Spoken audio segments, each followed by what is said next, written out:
Sige, subukan na nga natin, Ina. Hoy! Ang ginagawa mo dito? Kanina pa kitang narinig, ginagaya mo ko. Sinong impostor? Ako o ikaw? Aba, mama ka pa dyan? Baklang tuwa? Ano ka? Naloka ka! Kamusta ka, Day? Ano ba? Nasa wish ko lang ikaw. Oh my God! Tingnan mo naman, ha? Big time show, dito pa nilabas nila yung talent mo. Agad na nakipagkwentuhan si Kuya Dick sa kanyang fan. Paano mo nalaman yung mga movies ko? Eh, bata ka pa. Paano, parents ko, mahilig sila sa mga may Dolphy, mga Babalu. Eh, ganun yung level mo di ba? Haligi talaga. Tapos parang, naano nila nakaboses ko. So, lalo na pag magkakasama kami, super talagang yung iba lang yung hindi ako mapaliwanag. Lalo pang nagpakitang gila si Ina kay Kuya Dick. Ginagaya ko na yung mga halagkuhan, baklang so. Sinabi ko sa inyo, nasa na yung tagay ko. Nalaloka sila, parang lagi na silang tuwan-tuwa. Anong movie agad ang ginaya mo? Ito is a Balat Lipstick. Yun lang yung kasi before, nung bata pa talaga ako, lagi na nila akong tinutukso na kamukha daw kita.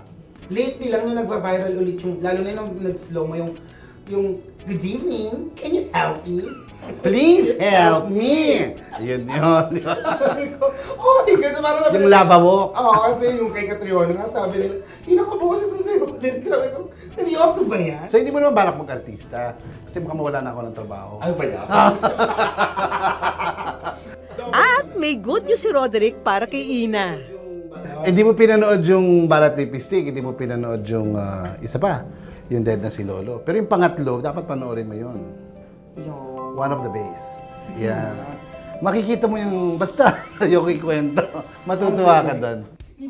At ang panggagaya ni Ina, may basbas na galing mismo sa aktor. Proud ako at natutuwa kasi binabalikan nyo pa rin, hindi kayo nagsasawa. Totoo yun. Kaya pinsan pag ginagawa ninyo yan, talagang tuwan-tuwa ako kasi naalala ko na, uy, ginagawa pa rin nila. Tapos kapag na-enhance yung ginawa natin, gagawin ng ibang mga komedyante, natutuwa pa rin ako. I think napaka-disgrace for sa isang body na hindi mo kilala si Roderick, kasi Pilipino ka. Parang, yung totoo, kasi di ba, like, I mean, dati nung panahon no, hindi naman talaga, hindi pa ganun ka-sensitive yung mga tao, and hindi pa naman talaga ganun ka-out kagaya nung ngayon. Tapos wala pang social media. Tapos nandun ka na, tapos ngayon, na-inspire mo pa rin kami, natutuwa pa rin ka, parang relevant pa rin hanggang ngayon. So, thank you lang for all the movies. Bakit, Papa? Bakit gusto mo nagwakil, si Papa? My dancing shoes, it's your turn! Lipat, sapatos, lipat! Well, Kuya Dick, gusto ko lang kung mag-thank you sa lahat, sa laki-laki ng ambag mo sa Philippine cinema na you inspire us, kahit kami, kahit yung mga millennials, binabalikan ka. Salamat. Thank you very much, Ina. Maraming salamat. At sana pagpatuloy mo yan, ha. Huwag kang hihinto.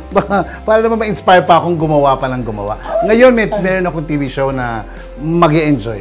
Hindi lang ikaw, lahat ng tao mag-e-enjoy. Medyo bibigay natin yung dati nilang namimiss. Oh my God! At bago matapos ang masayang bonding nila, may challenge si Kuya Dick para kay Ina. Gawin natin sabay.